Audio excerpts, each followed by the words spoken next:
ధర్మమేనా? ఇదే ధర్మం చంద్రబాబు నాయుడు నా చెల్లెల మీద షర్మిల మీద. ఇదే Chandrababu Naidu Hyderabad Jubilee Hills road number 36లో ఈయన బావమరిది బాలకృష్ణ, లోకేష్ మామ, ఈయన సొంత టవర్ ఎన్బీకే బిల్డింగ్స్ నుంచి వెబ్సైట్లలో తప్పుడు రాతలు రాయించి ప్రచారం గతంలో చేయలేదా? పోలీసులు హైదరాబాదులో పోలీసులు దర్యాప్తులో ఇది తేలలేదా? ఏ రోజైతే కేసు ఇంతెందుకు ఇదే షర్మిలమ్మని అప్పుడే చంద్రబాబు నాయుడు గారి నైజం గురించి, చంద్రబాబు నాయుడు గారు చేస్తూ ఉన్న ఇటువంటి తప్పుడు ప్రచారం గురించి ఏమనిందో ఒకసారి అది కూడా విందాం. ఒకసారి అది కూడా పెట్టుమా, ఒకసారి చూద్దాం. ఒకసారి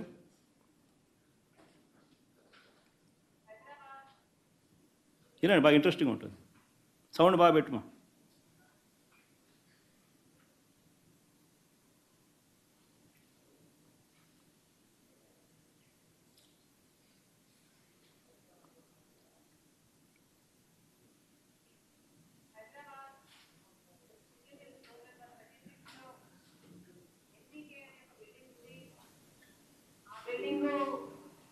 నందమూరి బాలకృష్ణ గారి ఆ బిల్డింగ్ నుంచే నాపై దుష్ప్రచారం జరిగిందని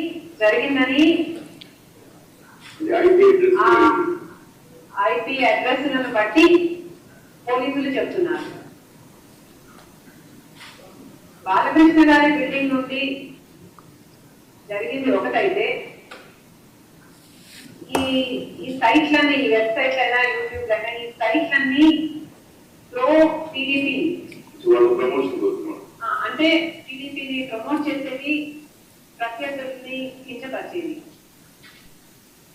సో ఈ పోస్టింగ్లన్నీ బాలకృష్ణ గారి బిల్డింగ్ నుంచి ప్రో టీడీపీ సైట్ల నుంచి జరిగాయి అంటే బాలకృష్ణ గారికి దీంతో సంబంధం లేదు అని నేను ఎలా అనుకోను. సంబంధం ఉండడం కాదు, స్వయంగా బాలకృష్ణ గారే నాపై ఈ నీచమైన పుకార్లు పుట్టించారని, వాటిని ప్రచారం చేశారు అని కూడా నేను విశ్వసిస్తున్నాను.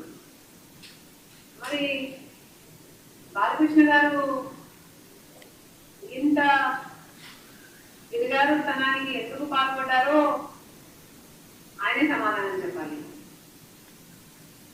తెలుగుదేశం చంద్రబాబు నైజం ఏ మాదిరిగా తాను చేస్తాడనేది ఇదే చంద్రబాబు నాయుడు మా ప్రభుత్వం ఉన్నప్పుడు వర్ర రవీంద్రారెడ్డి అనే పేరుతో ఒక ఫేక్ అకౌంట్ క్రియేట్ చేసి ఆయన ఐటీడీపీ సభ్యుడు మీ సోషల్ మీడియాలో మీరు వాడుకోలేదా? నేను ఏ రోజైతే కేసు పెట్టానో, ఇలా జరిగింది, నా మీద తప్పుడు ప్రచారం జరుగుతుంది అని ఏ రోజైతే కేసు పెట్టానో ఆ రోజే నేను ప్రభాస్ అన్న వ్యక్తిని ఇంతవరకు చూడలేదు అని చెప్పాను. ఈ రోజుటికి కూడా నాకు ప్రభాస్ అంటే ఎవడో తెలియదు. ఈ రోజుటికి కూడా చెప్తున్నా, ఆ రోజు ప్రమాణం చేశాను నా బిడ్డల మీద నాకు సంబంధం లేదు ఆయనతో అని. ఈ రోజు మళ్ళీ చేయడానికి కూడా చెప్తున్నా, నాకు సంబంధం లేదు ఆయనతో. నా బిడ్డల మీద ప్రమాణం చేసి చెప్తున్నా. జగన్మోహన్ రెడ్డి గారికి ఇవన్నీ తెలిసి కూడా నాకు క్యారెక్టర్ లేనట్టు, నాకు ఆయనతో సంబంధం ఉన్నట్టు గత 5 సంవత్సరాలలో మీ సైతాన్ సైన్యం చేత ప్రాపగండా చేయించలేదా? మీకా చెల్లెల మీద ప్రేమ ఉన్నది, సిగ్గుండాలి కదా.